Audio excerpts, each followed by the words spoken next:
A very warm welcome. My name is Denise Scotto, and I'm with the UNSRC Enlightenment Society, which is a staff club at the UN, and also the International, well, no, that's another hat that I wear, with the International Day of Yoga Committee at the UN. So we're delighted that people can join us and that we can come together at this time as we celebrate the 75th anniversary of the United Nations tomorrow. Tomorrow is the big day. For those of you who don't know, the UNSRC, and you may have read this in the invitation to the meeting today, is the United Nations Staff Recreation Council.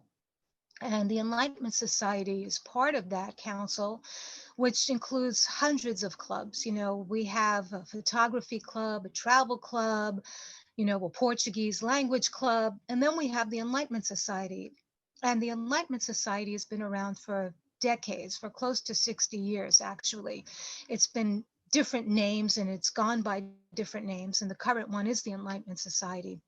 And the mission and the goals of our club is to really inform people about the UN, but also to really bring in the invisible component, that which we do not see, the subtle aspect, how we can tap into the spirit of the United Nations, the spirit of the UN itself, and then the spirit of those who work in the UN, the diplomatic corps, the greater UN community with civil society, NGOs, and how we can support the UN in accelerating planetary consciousness. This is something that the Enlightenment Society and some of the other staff clubs has been doing for so many years by having many, many different kinds of events, engaging in collective practice such as meditation and many other kinds of things that we've had to celebrate the spirit of the UN, to increase that knowledge about the spirit of the UN and that subtleness that we take sometimes for granted or that we're unaware of. So let's see. It's 12:10, and we are having more and more people join us. And I think that at this time, I'll just say that we're going to start with an invocation. And then I'm going to turn the program over to our guest speaker. Many of you know Diane Haworth, and you know her Be Love principles, but you know her beautiful person, and you know the beauty that shines forth. And I'm so glad that you, who we don't know here at the UN community, have joined, so we can all come together and support Diane in this, but also support all of us as we learn from her too. So at this time, I'm going to ask that we all come together. We feel comfortable. Be seated if you're in a comfortable position. If you need to move, now's the time. If you need a drink of water, anything you need to do. Let's get comfortable for being together and joining. Let's slowly take a few breaths in and exhale any stress from earlier today, any worries that we may have.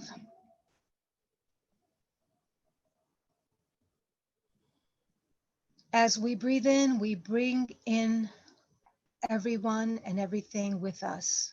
We bring in the joy in knowing that we can come together virtually. And I am so excited to join with everyone because this is our very first virtual Enlightenment Society event. And it's such a delight to be able to join together in this way so that we can experience one another and we can experience supporting the UN and honoring the UN. As we say in yoga, yoga is about unity. So we're joining with ourself to something greater than us. And let's feel that presence. Let's feel that spirit that gives life to everyone and everything. Let's just take that inside as we breathe in and we breathe out.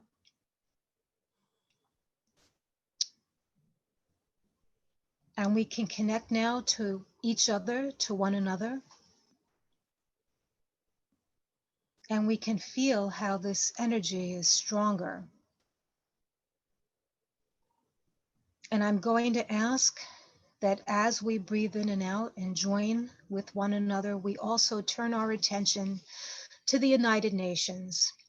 And I'm holding the United Nations flag so that we can picture the United Nations in our mind's eye and hold it deep in our heart. When we speak about the United Nations, we speak about the ideal of bringing the oneness of humanity together. We speak about the ideal of international cooperation as a special practice, a subtle practice, and a practice. When we speak about the United Nations, we speak about people everywhere, all over the world, and we speak about the values that we hold so dear in the UN's mission, its goals, in the Universal Declaration of Human Rights. And some of those values are unity, peace, human dignity, solidarity, interdependence,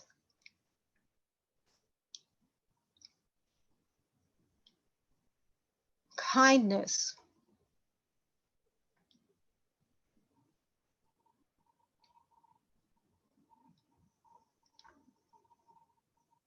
let's hold these values in our heart and let us understand that the UN has won at least 12 Nobel Peace Prize, and the most recent one is for the World Food Program, WFP, who has rendered so much humanitarian assistance and food aid to people all over the world. And when we hold this in our mind's eye and in our heart, we realize the value of the United Nations for the world's people today.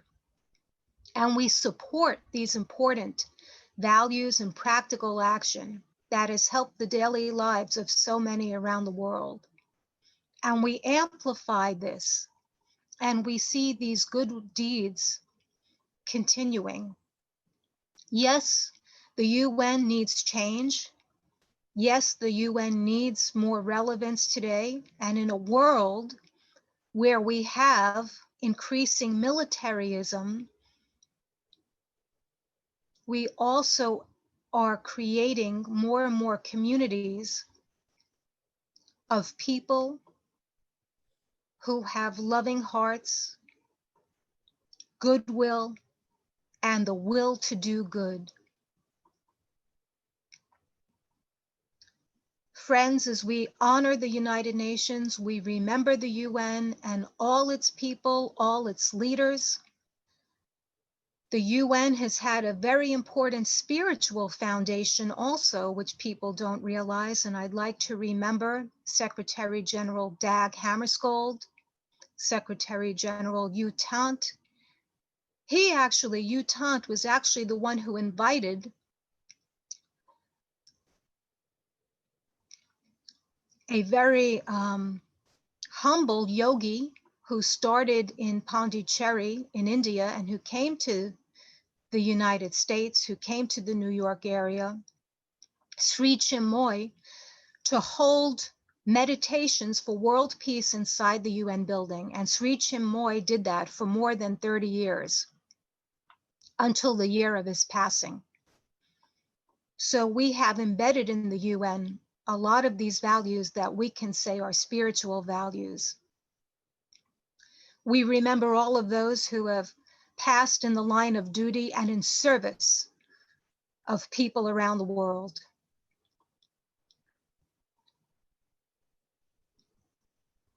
And we give gratitude to each and every one of them, and to those people who were involved in the work of the UN through the greater UN community in whichever way that is. If it's through advocacy, if it's through delivering services, if it's through subtle work with meditation, we're grateful and honor each and every one.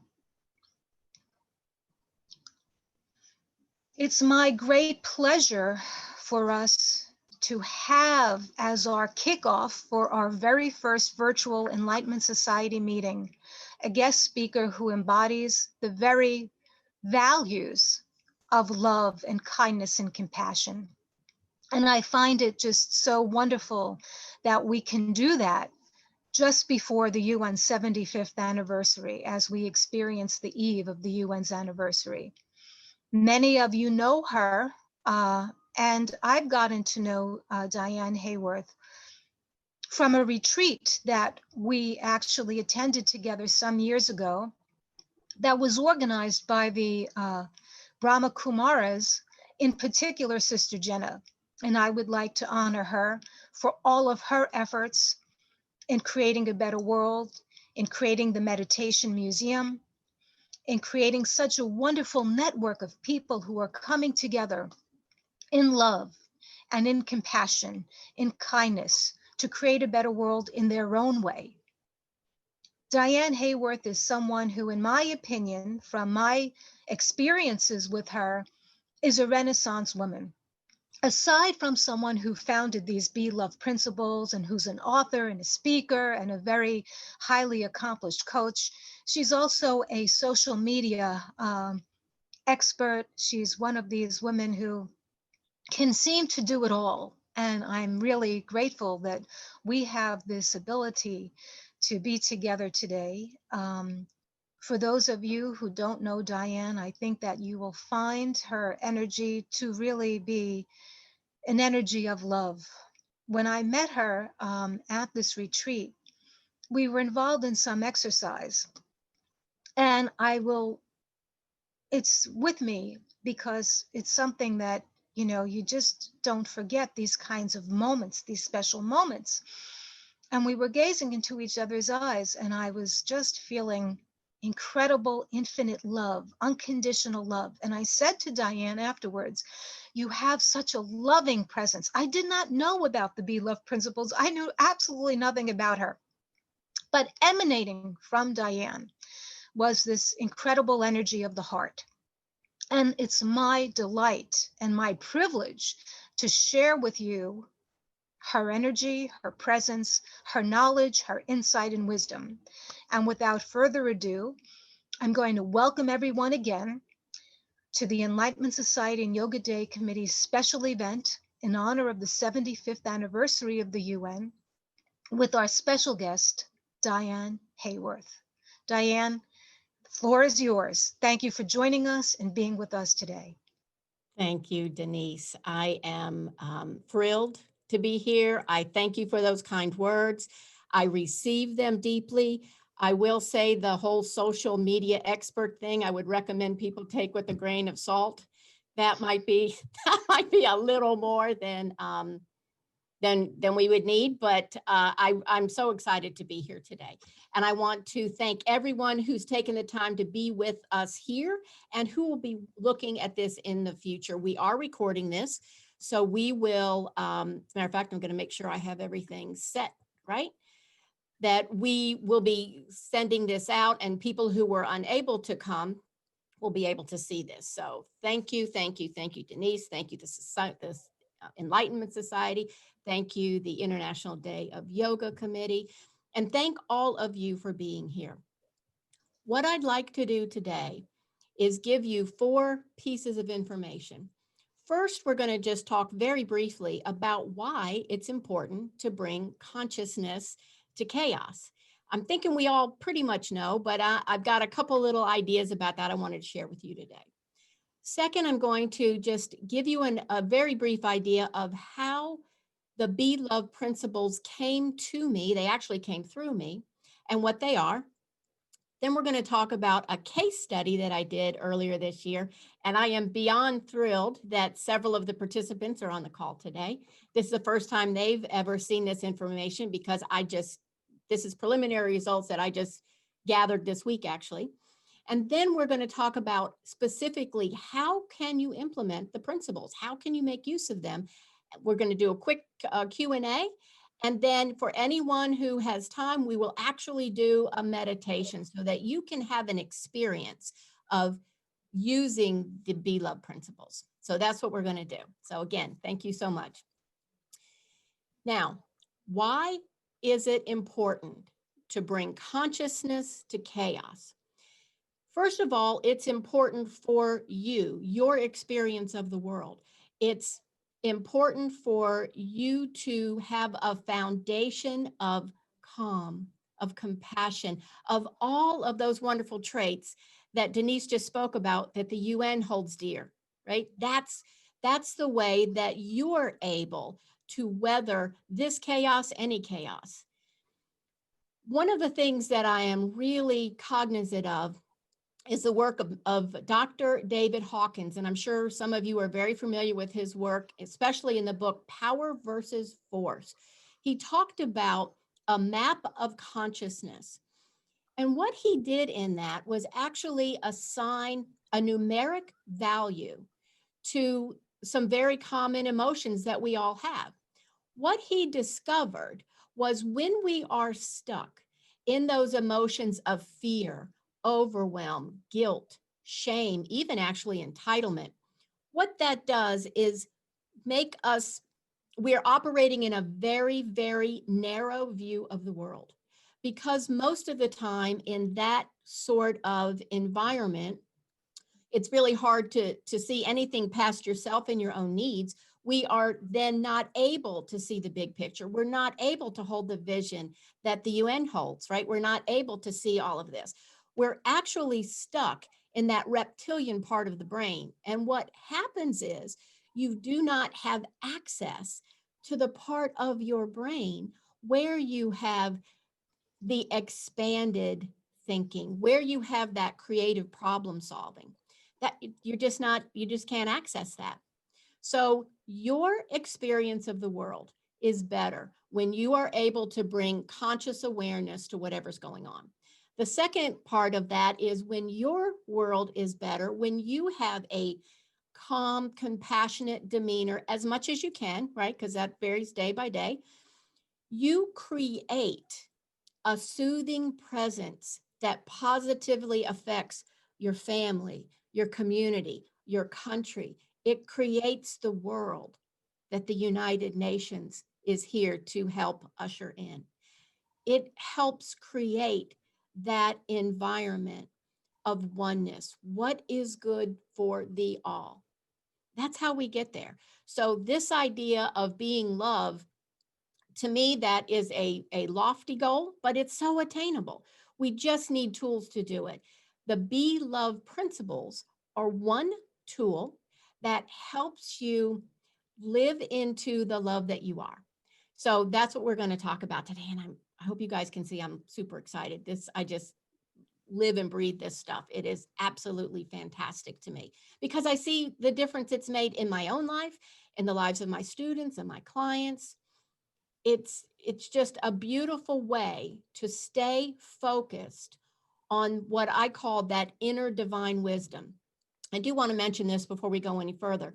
When I reference love, I'm not talking about the love of attachment. It's not the love necessarily that I have for my husband or my child or my favorite fuzzy slippers. We're not talking about that. I'm talking about the creative, expansive, intelligent energy that beats your heart, that makes the tides come in and out, that creates galaxies. That is inside of each one of us. I know for myself, when I try to solve problems with my head, that's when I'm in that very narrow frame of mind, right? And when I think about it and realize that an intelligence that creates galaxies is not only inside of me, but that I have access to. I'm pretty sure if this intelligence can create galaxies, it can help me figure out this accounting problem I have. It can pretty much help me figure out how to have a better relationship with, a client, my spouse, whatever. That's what I mean by this being a very practical tool. So how did I come across the Be Love principles? I'm a student of an international best-selling author. His name is Dr. Robert Holden, lives in London. And he taught me many years ago to go directly to love for our answer. So it's been a practice of mine. Every day in my journaling, I will end my journal entry with this question: Love, what do you most want me to know today? And I just write down whatever comes through. It could be something very small, it could be a phrase, it could be a sentence, it could be actually a list of things that I need to do to be more present with myself, my business, my family. Whatever it is, I just have that practice. In May of 2018, I was on my way to Toronto to see Dr. Holden. Actually, was going to go do a workshop for him. And I think it's important to note that at least 6 months prior to this, I had been praying every day: make me an instrument of your peace, show me how to serve. Now, I had no idea what that meant. That just was my prayer.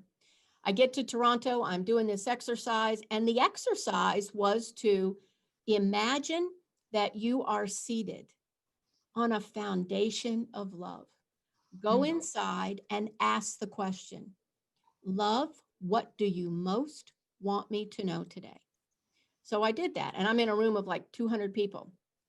I do that, and immediately I start to have a full body experience. That's not what usually happens for me, but it happened this day. In response to the question, love, what do you most want me to know today? I immediately heard, be love. Then I saw myself walking up the stairs to my daughter's home. I'm, as the observer, looking at this.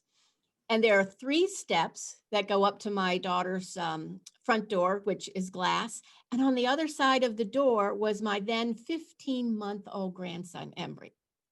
And it affects me just to even say it after all this time. As I see him, when I'm looking, right, I see and feel my heart open. And I saw the energy of love go from my heart to his heart and back to me. And I heard, greet everyone with an open heart without an agenda.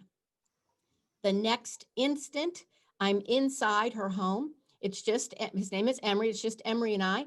And I'm looking at him. And you guys should look on Facebook. He is the cutest kid you've ever seen. But I looked past that and I saw this beautiful iridescent energy right in the heart center. And I heard, see the divine essence in everyone. And in that instance, I was one with his innocence and his joy and just that pure spirit. It was beautiful. Right after that, just boom, boom, boom. Next, we're in the family room and we're playing. He's 15 months old.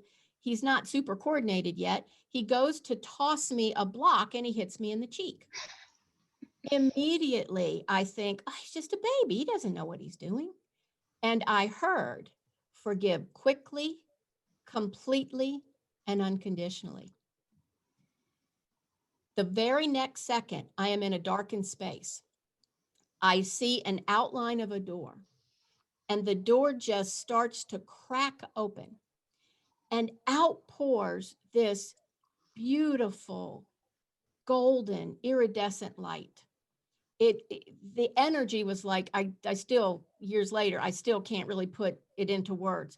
It was joyful. It was jubilant. It was, I've never been to New Orleans. I've never been to Mardi Gras, but I think this was the energy. It's just like, woohoo. This was just exciting and encompassing. And it was just fantastic. Now, I have actually had a near-death experience. I have experienced, at least I know what my experience of the white light was. That was very soothing. It was just completely different. This was joyful. There was a vitality to it. There was an energy to it. It was almost too much for me physically. I only saw a little bit of it. And I heard, remember, you never left the light of the all. You never left the light of the all. And then just like that, the vision was over. Now, even though I gave this to you in a linear fashion, it happened all at once for me. And I would love to tell you that I had an enlightenment experience and I just went around doing cool things. That is not what happened. I was shocked. I didn't exactly know what happened. I didn't know if somebody had slipped something in my coffee that morning. I was, I could, you see what's happening to me right now. Actually, after that, I became really ill and I literally did lose my voice for 10 days. Mm. Now, I'm not going to go into all the details because we have other things to do today, but I do encourage you to go to beloveprinciples.org, and we're going to send you that link. I have a little video that's 20 minutes long that tells you everything that happened. It is nothing that I could have anticipated. It was divine. I think of this as a divine download. I don't speak the way these principles came out. That's just not the way that I would necessarily speak. So I knew it came from outside of me. And I struggled for a few months to figure out what to do with them. I talked to Sister Jenna. I talked to several other friends. A couple of them are right here on this workshop today. And I started to talk about them publicly. I started to teach about them publicly, but I also first decided I needed to understand how they worked. So I actually took each one of those principles, and for a week or more at a time, I just said to myself, what would it be like to greet everyone with an open heart without an agenda? The mailman, the lady behind the counter at the store, certainly all of my friends, all of my family, which to me meant without an agenda, meant without filters, without expectations. So even seeing my beautiful friend Denise, who I have very high regard for, I see her beautiful heart. I know how accomplished she is. I tried to not bring any of that, just to see people, just to see the essence of who they were. Mm-hmm. It took me a while, and I'm still working on it, but those are the kinds of things that happened. So I know we did that pretty quickly. So let me just share the screen so you can see. Okay, so here's where I put on my glasses. Here's where I share the screen. Theoretically, I share the screen. And here it is. There we go. So here's the Be Love principles. As you can see, they're very simple. They're very simple. Each one of them I have found to be just fantastically powerful. They certainly don't originate with me. It was interesting to me that they came through, and they came through in this specific sequence. I also think that it was not a mistake in any way, that they came to me through the lens of how I felt and feel about my grandson. Yeah. So he was the door that opened up this level of love and understanding to me. His innocence, just there's no way I believe that I could have gotten this information and felt it the way I did in that vision without having him there as a catalyst. So to me, that's a real interesting part of the whole story. And you're actually going to have access to these before, but I did want to show you those. So here's what happened.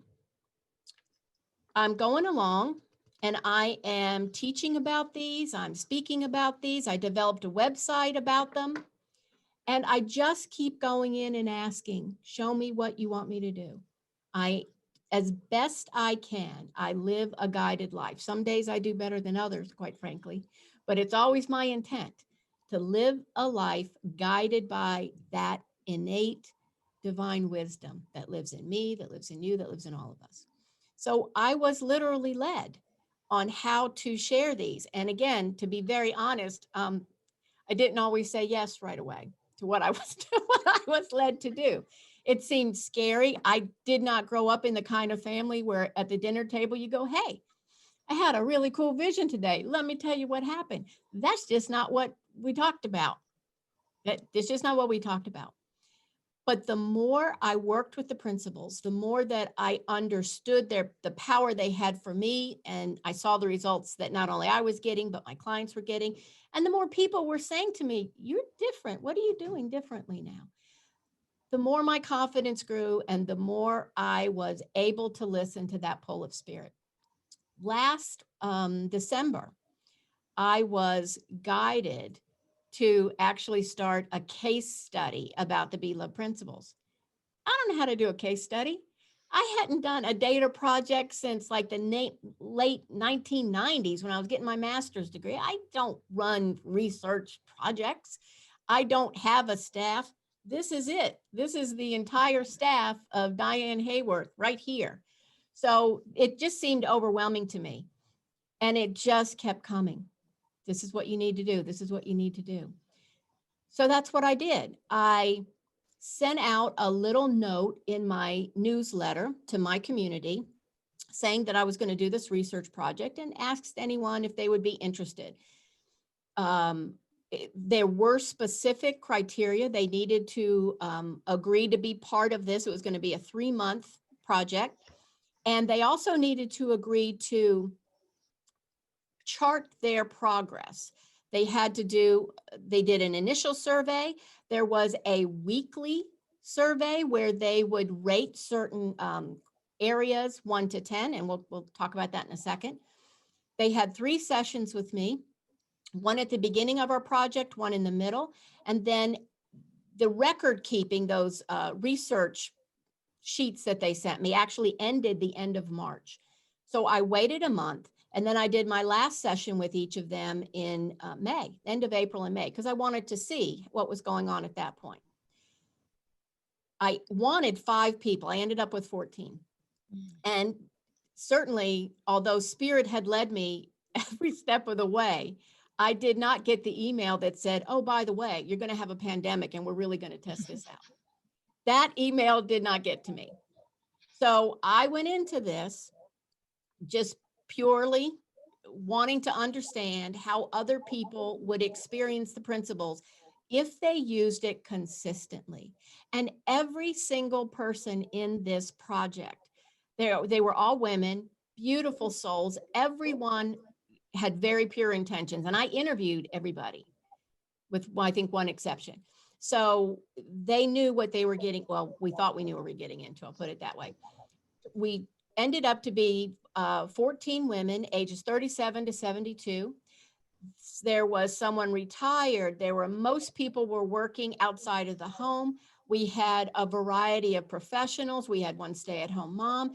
We had people from different socioeconomic groups, different cultures. So it was really a beautiful study that obviously I did not orchestrate. They all came to me. So that was really interesting. There were 2 things they had in common. Everyone had seen me speak in person. Not everyone knew me. There were some people that I had known for years, some people who had been clients or students, but everybody had at least seen me speak. And 4 of them, I think, had only seen me speak maybe a month or 2 prior to agreeing to be in this. So that was kind of interesting. The other thing is, the vast majority, I would say at least out of 14, at least 12 had already established spiritual practice. And the ones that did not have a current practice had one in the past, they just had fallen off a little bit. So while I would expect people who started a spiritual practice to see improvements, it was fascinating to me how much difference this particular practice made for people who already had very, very strong spiritual practices. Some of them were spiritual, but not necessarily religious. Some of them were in very traditional churches. We just had in that small group, we had just a real interesting variety. So let me share with you what we found out. Because this is, to me, this is really exciting.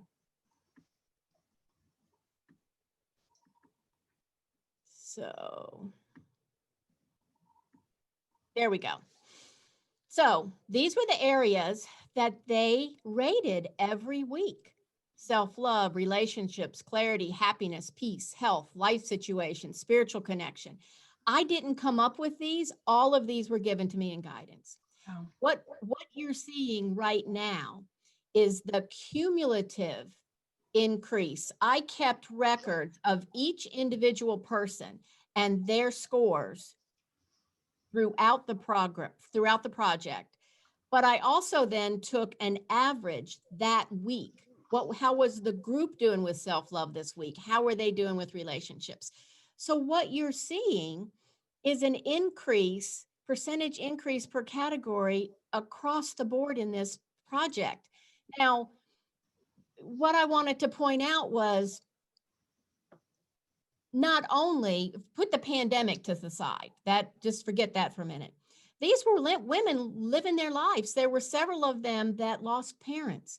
There were several of them that had to put parents in nursing homes. And this was right before everything was hitting with COVID, but that's stressful anyway. There were people that had relationship problems, people that had issues with children, people that were having severe health issues themselves. So life was happening. And on top of that, we had the pandemic coming on. Now, I know that many of you today are in the New York area. I'm in Virginia. The majority of our folks were here in Virginia, and I had one in Maryland. So we didn't have the experience that you had to that intensity. We didn't see our first case here until I think it was the first week of March. But by the end of March, we knew what was coming and we were on total lockdown, and that lasted until May, I believe. So even in that month of uncertainty, of fear, we didn't know what was going on. None of us did. We were seeing these images that you all were dealing with in New York. Even with that, look at these scores. It's interesting to me that health was the only one that didn't increase overall. That one stayed pretty steady. And I think that one had to do with those a few folks that had really significant health issues. I also think toward the end, people were just a little nervous about their health. But look at that self-love, relationships, clarity went up 60%. 60%, that's amazing. Just look at this. Clarity, happiness, and peace went up in that time period. That is amazing to me. Even the life situation, that went up. Spiritual connection, even with these beautiful women that already had deep, fulfilling practices, they saw increases in their experience of spiritual connection. So this is really exciting to me because although I don't pretend this is the only spiritual tool, this is a spiritual tool that works. These women were consistent. I asked them to use the principles 5 out of 7 days a week. And they had a variety of ways that they chose to do this. For this project, this case study, I was really hands off. What I would do is have certain periods where I would say, please focus on self-love during the next 2 weeks. Please focus on your relationships. Apply the principles to your relationships and see what happens. Now, even though I only had a one sheet that was required for them to share with me every week, almost without exception, I would get pages after pages after pages of written notes. Oh my gosh, Diane, you won't believe what happened today. Oh my goodness, I used to hate going to work. I thought I worked with a bunch of jerks. Turns out I just wasn't looking at them through the eyes of love. Now I see what beautiful souls they are. It was just amazing, and it was humbling to watch love work through each one of us as we shifted our perspective and allowed ourselves to see the world through the eyes of love. So I'm just blown away with what we were able to do. And actually, it wasn't us, it was love working through us. So let me do this. So now we know kind of what we can get with it. How do we use these? So here's some ideas. Very first thing that I had them do is use your own inner guidance. Go inside and say, how do I best utilize these principles? What is the most important thing for me today? Your own inner wisdom knows. I use it as a prayer every morning, regardless of what else I do. Before I get out of bed, I pray, show me how to be loved today. Show me how to greet everyone with an open heart without an agenda. Show me how to see the divine essence in everyone and everything. Show me how to forgive quickly, completely, unconditionally. And I'm still working on that, by the way. And remind me that I never left the light of the all. That's my prayer before I get out of bed. Some people will use it in meditation. What some of these ladies did was they would pick a particular principle to meditate on. Then they would journal about it. They used them as affirmations. I had one beautiful lady who, she's very practical. I love them all. This one I thought was so interesting. She would use it as mantras and affirmations when she walked from the train station to her office every day. Every step would be another one of the principles. So she literally used that as a way to walk into her day. I just thought that was brilliant. I thought that was brilliant. We use them to individually to address issues. So here's an example of that. If I am going to go to a family event, I've actually recommended a lot of people do this right before they go to Thanksgiving or any other holiday event where there's going to be lots of family and potential conflicts, right? To just mentally say, show me how to greet them with an open heart without an agenda. What would that look like? And let love pull you through that. So you can use the principles individually. You can use them as a process, which is what we'll do in the meditation for those of you that can stay with us. And again, use them on specific life areas. I always, always, always suggest you start with you. I suggest you look in the mirror in the morning into your own eyes and say, show me how to greet myself with an open heart, without an agenda. Show me my own divine essence. You feel how powerful that is?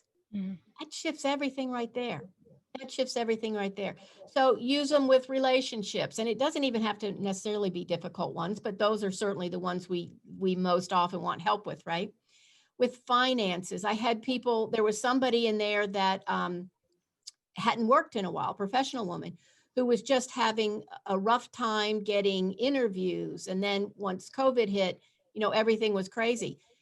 After not working for almost a year, she got not only a job, but she had multiple job offers by using the principles.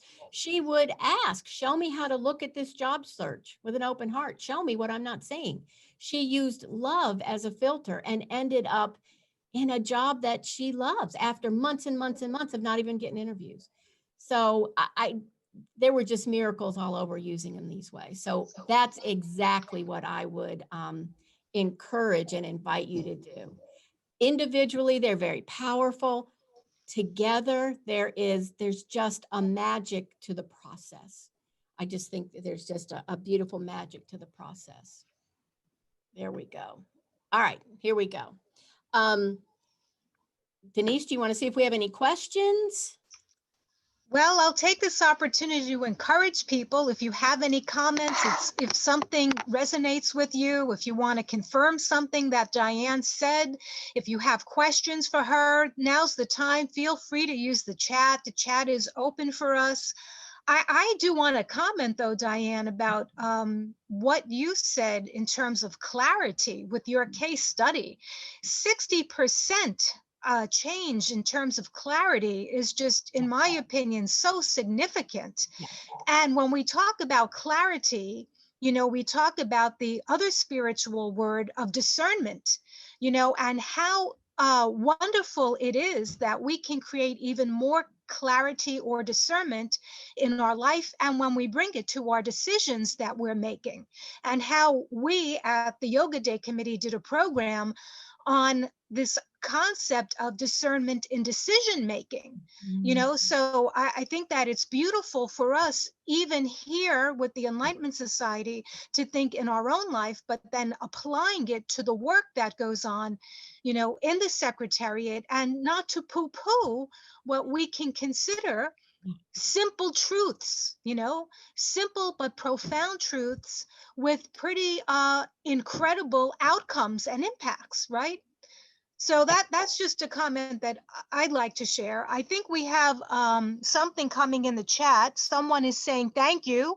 Oh, Um, that's our friend from UNICEF thanking you, Diane. And then someone from our Brahma Kumaris UN office, Sabita, is that you? Or so, yeah, it's Sabita. I totally relate to seeing the divine essence in each one. That works beautifully. yeah. Yeah, it's not one that I was consciously aware of before this project, I have to say. The other thing is I want to, I agree with you, Denise, this idea of increased clarity was massive. One thing that did happen that I thought was really interesting was, obviously this is very subjective, right? What is a 10 for you? What is an 8 for someone else? What I found was people, and they would tell me this actually in the comments that they would write to me, their idea of what a 10 was shifted. So I had someone that was giving, she was having 10s in some of those categories, and later on said, I didn't realize clarity could be here. I gave it the 10 based on what I knew.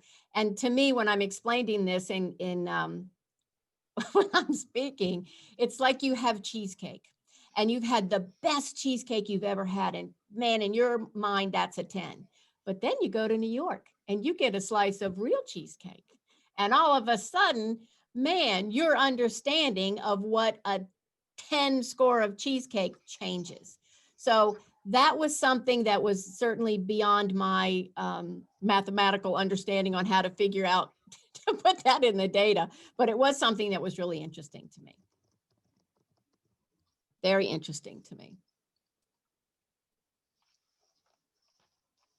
I guess the other thing that is very interesting about what you said in terms of health, Yeah. That you had this project and this case study going on, and then little did you know, you and I, none of us, I think, got the memo about, COVID-19 happening and the resulting lockdown. But it's interesting, though, that, you know, people in the case study had this wonderful opportunity to really have a deeper connection within the self, and then to really ask about how this can flow outward from the self, but to relationships and to other things like that, including one's health.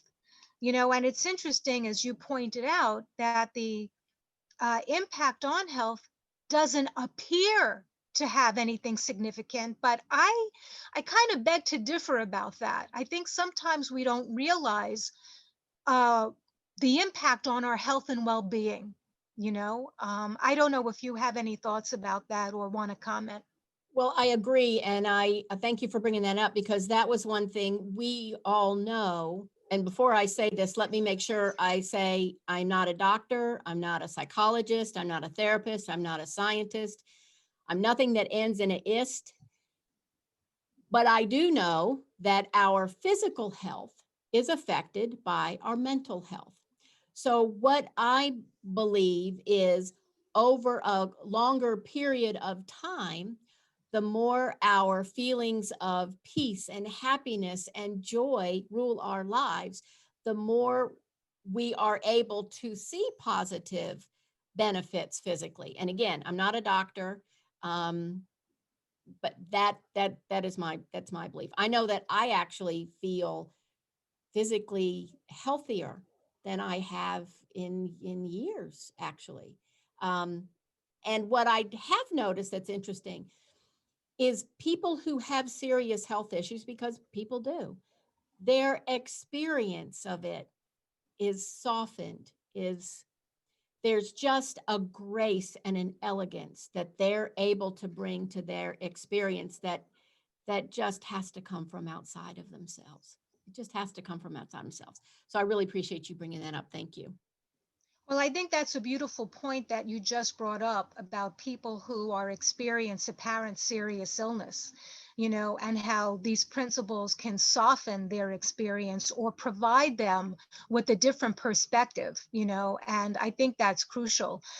I've seen that in people very close to me who have had serious illness leading to death. And it's how does one really create meaning in one's life with regard to health or anything else? And that's what you're providing a lens for. You're providing the tools for people, to experience meaning in a different way, or in a way that provides more joy, and provides more of that magic in life, whatever you want to say. We have a few more comments, and I would like to read those so that we can have more interaction from our attendees. And Elizabeth Grant, thank you so much for joining us today in writing. She used to work in the UN and for a long period of time, for 23 years, and was in the Enlightenment Society for a long time, many years ago. And she's happy to reconnect and find these beautiful principles. She'd like to know more and is going to be going to your website to find out more. And she's very grateful to be here. We're so happy to have you with us, Elizabeth. Thank you for joining and finding us again. Hope that you continue to join us for our future activity, and encourage you to take a look at Diane's website, the Be Love Principles. There's so many resources there and a lot of information. Don't hesitate to contact and connect with her. We have also from Melody to everyone, our body listens to the thoughts that we linger to our body listens to the thoughts we linger on. So I think that we all agree that our body absolutely has those thoughts that are stored inside our tissues and our cells, and the body hears those messages. And the question is, how can we release some of those that are really, very negative or harmful? And, we appreciate that, Melody. Thank you for joining. Deepali writes, this is wonderful. If we follow these, it will definitely have a very positive impact on life around us. Diane, who is from our, Reverend Diane Park, who's from our greater UN community and who's been a leader, also writes that I can relate to the connection between our mind and body. Thank you for your talk today, Diane. Amy Martin is writing to everyone saying, learning to see the divine essence in everyone has truly helped me handle courageous conversations, uncomfortable conversations with staff and or parents I work with, etc.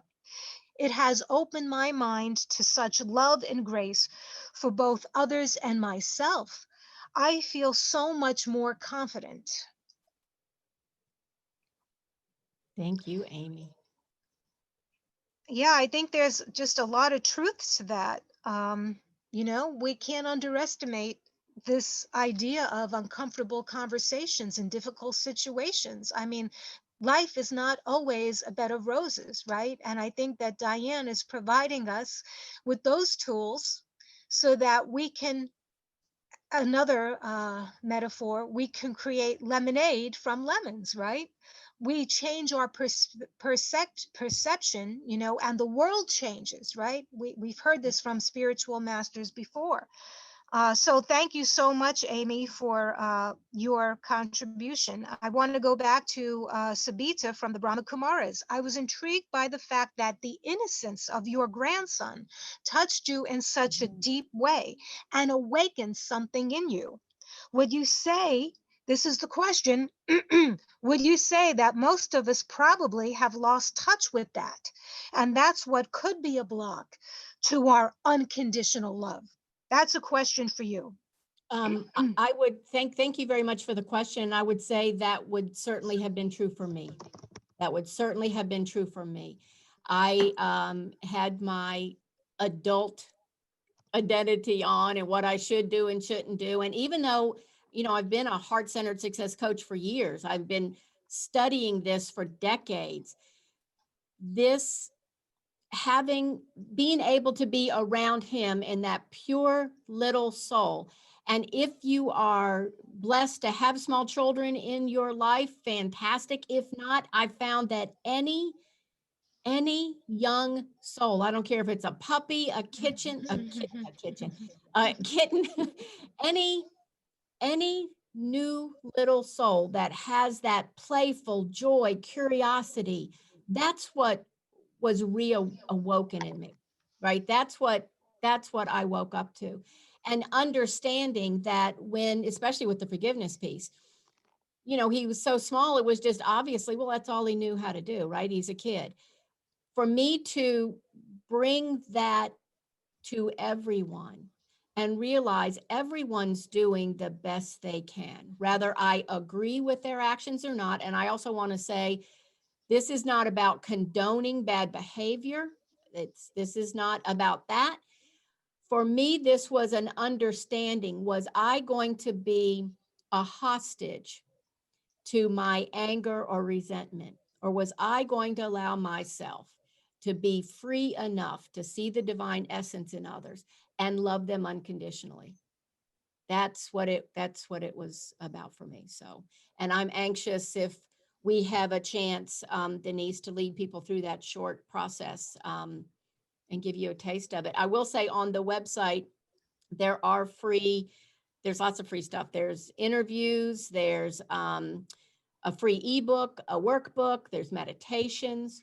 So there's lots of resources that are completely free on the website. And it would be my honor for you to explore those on your own as well. I appreciate you bringing up, because some people don't have youngsters in their lives, the idea, of a pet.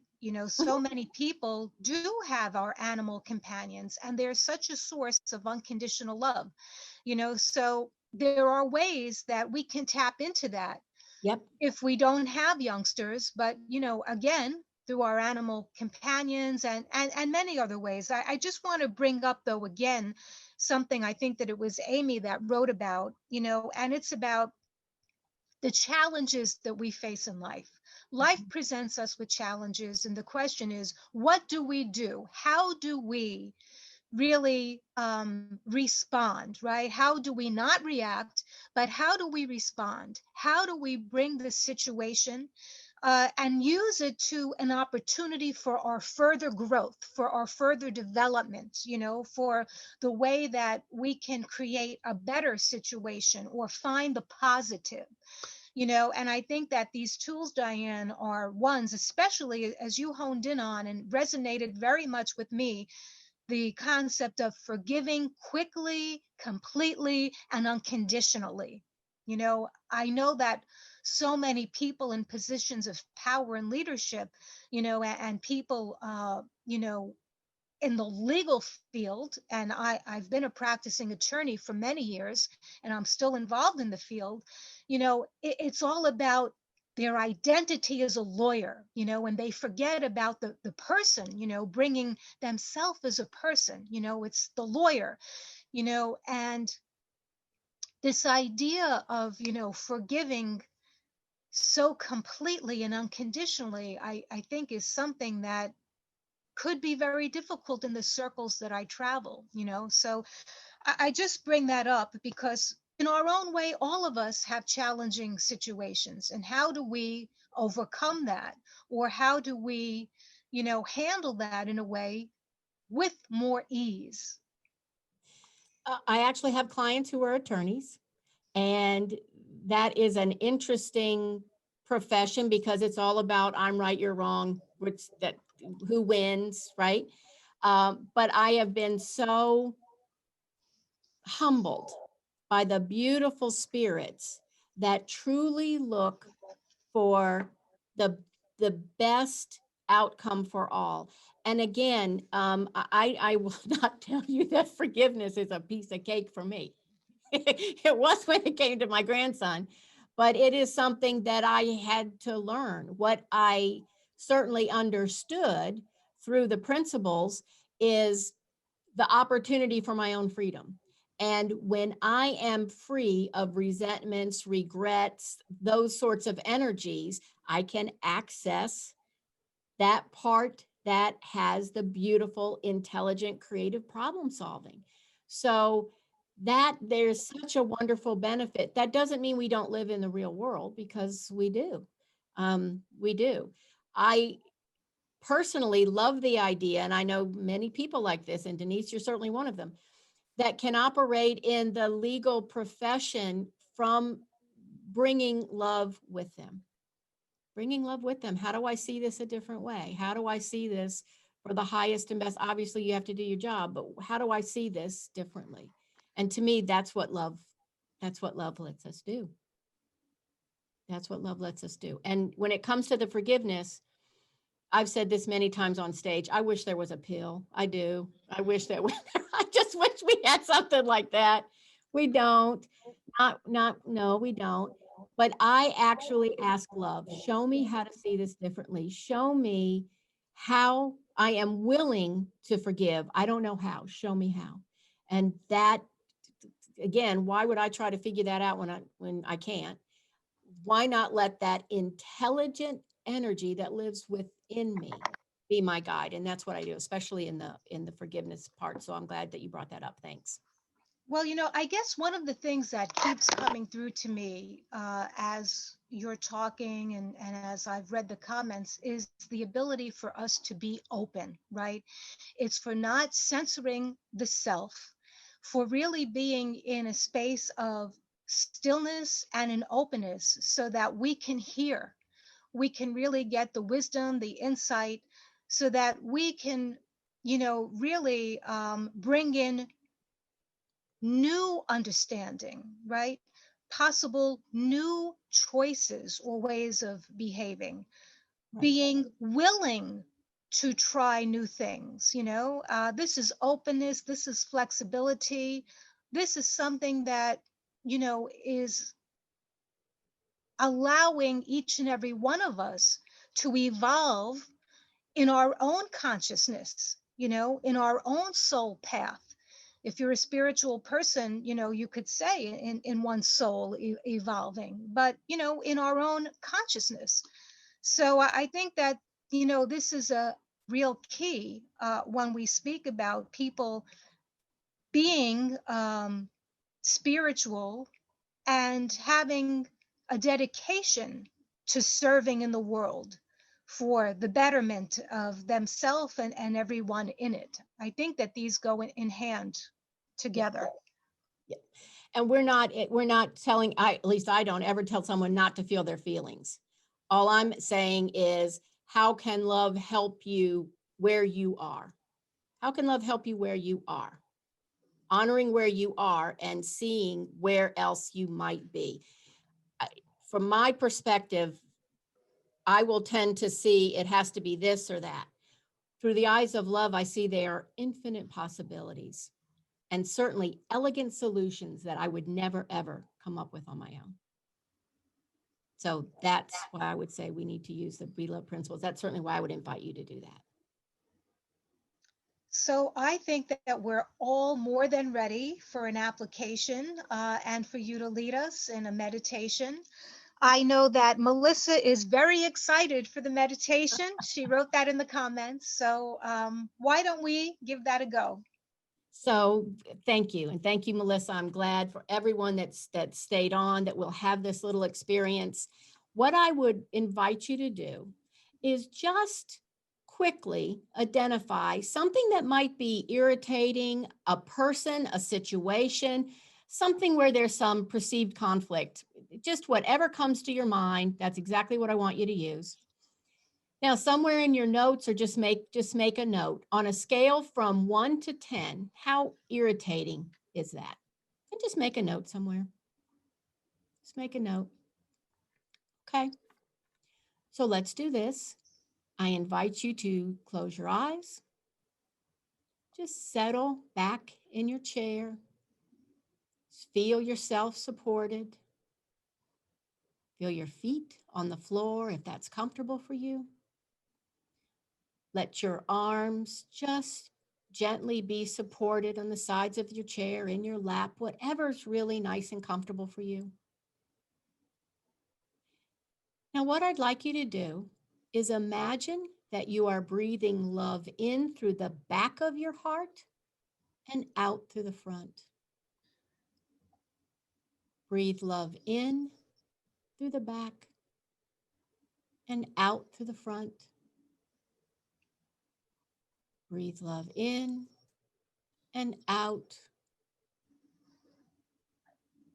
And as you continue to do that with your eyes shut, I just want you to feel relaxed. Any tension, any frustration, any pain that you might feel in your face, in your neck, in your scalp, just feel that gently relax. Feel your shoulders relax, your arms, chest. Just allow that relaxation to come down through your hips, your legs, down through your feet. As you continue to breathe love in and out. Good.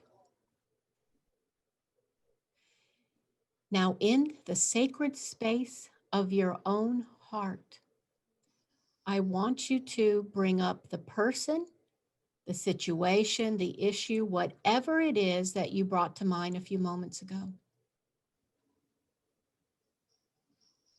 And silently to yourself, just say, show me how to greet this person, the situation, with an open heart, without an agenda.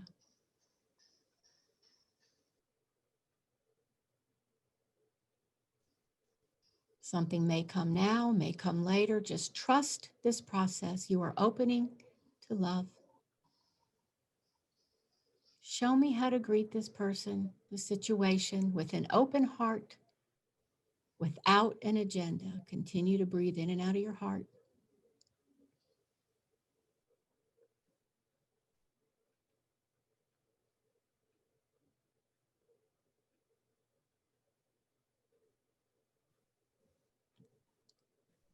Now again, from that sacred space of your heart, just simply ask love, show me the divine essence here.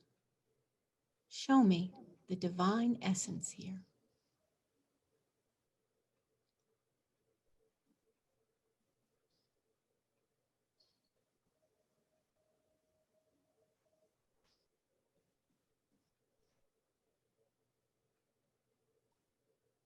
Good.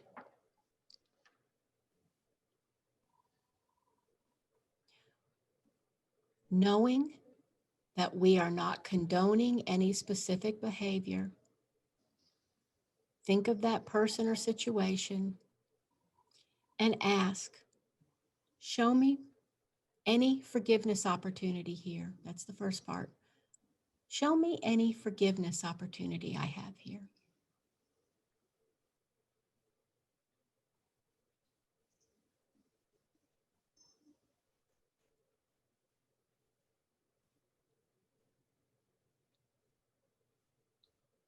And if you're ready and willing, you can say, show me how to forgive them, how to forgive myself for my reaction to them.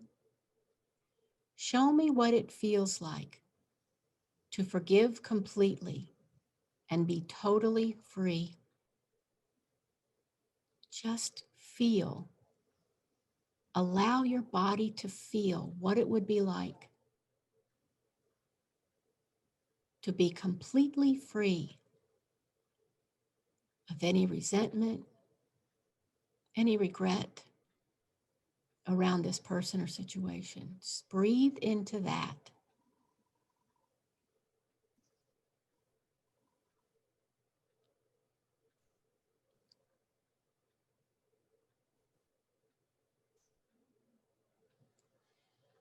Now, again, if you're willing, bring that person or a symbol of the situation into a beautiful golden light. I want you to imagine that there is a beautiful column of golden iridescent light, and it is surrounding you 10 feet all the way around. And if you're willing, you can bring that person or that situation into the light of the all with you. All we're doing is recognizing the oneness that binds us all.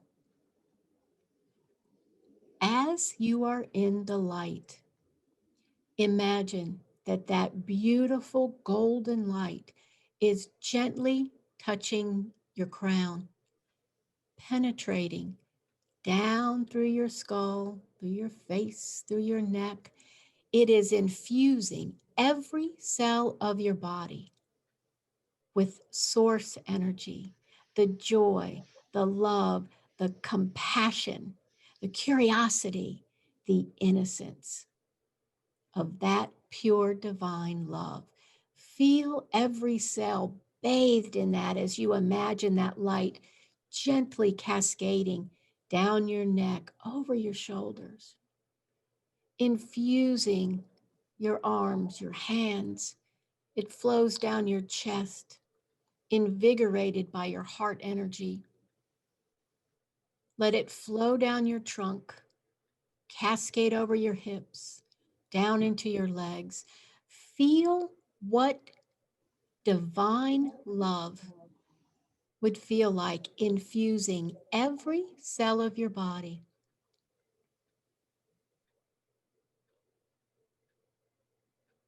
And imagine that energy pouring out through your skin so that you are covered inside and out in this beautiful, beautiful cocoon of love. Breathe that in and out. You are safe. You are in your divine energy. You are renewed. You are refreshed. Continue to breathe in and out of your heart. You can silently say a prayer of intention to live from there. Whatever feels right to you. And if there's a question you need to ask your heart, do so right now.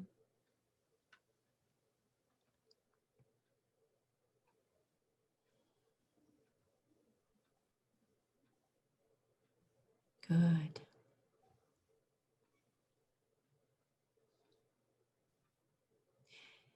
Now, knowing that you can come back here anytime, take another nice deep breath through the back of your heart, out to the front. And just start to come back to the room, wiggle your toes. Maybe you do a couple little shoulder rolls. And open your eyes. And what I'd like you to do is think of that person you brought into the meditation with you and just rate how you feel about that now, 1 to 10. Just how does that feel right now? And this was actually just a tiny little sample, but I wanted you to have an experience of how I will typically work through a situation or an issue that comes up for me. I will say every time it's a little different because I let love guide me. And there have been certain times, actually with some people on the call, that a meditation went a completely different way right in the middle than what I thought we were going to do. But that's what happens. Thank goodness it's not Diane leading you. Thank goodness it's love. So I thank you. Thank you very much for listening today. Thank you for being part of this. Thank you, Denise. Thank you. Thank you, the Enlightenment Society. Thank you, the International Day of Yoga Committee. It has been my honor and privilege to share these principles with you. And I thank you very much. We thank you, Diane. And in fact, we have some messages. Melissa says, that was awesome. I really needed that. Thank you. We have Elizabeth Grant again. Denise, can you tell us about the event tomorrow for the UN? And she'd like to connect more with the society, of course. Brahma Kumara is saying thank you and wishing us all the best. I'm going to write in the chat my email address so that Elizabeth, you can be in touch with me and I can send you the information for tomorrow's event. Tomorrow, Saturday at 10:30 New York time. That is our special UN 75 anniversary interfaith celebration. We're having some leaders from the UN and the greater UN community, some musicians, so that we can really celebrate the UN, honor the UN, support the UN in the subtle way that we do, because that is part of the UN's spirit and how we can nourish that and provide that kind of positive sustainment, as the UN is such an incredible convener of different peoples, the only institution that can bring so many different groups and people and countries together in a way that no one else or no other entity can. We're happy for you to join us on that. I'll send you the info on that, Elizabeth. Um, it's been a really wonderful sharing today. And Diane, thank you for being so generous with your time and with your support for this event. Again, our very first Enlightenment Society virtual event. I think that, it went really well, and we so appreciate you and helping us in every step of the way. Let's just come together and close again. Let us be in our heart. And as Diane said, let us feel that oneness that we all are. And let us open up our heart and remember those values, the values that we do have, that the UN has as its very foundation and core, the values that we have of unity and peace, harmony, oneness, interdependence, and international cooperation as a very important collective practice that we can use to really find and accomplish solutions to some of our greatest global problems. We'd like to thank you again, Diane. Thank you each and every one for joining. And as we close, we say the simple prayer, may peace prevail on earth. May peace prevail on earth. May peace prevail on earth. Thank you, everyone. Have a good afternoon. Wherever you are joining us, thank you so much. Warm greetings to each and every one of you. Namaste.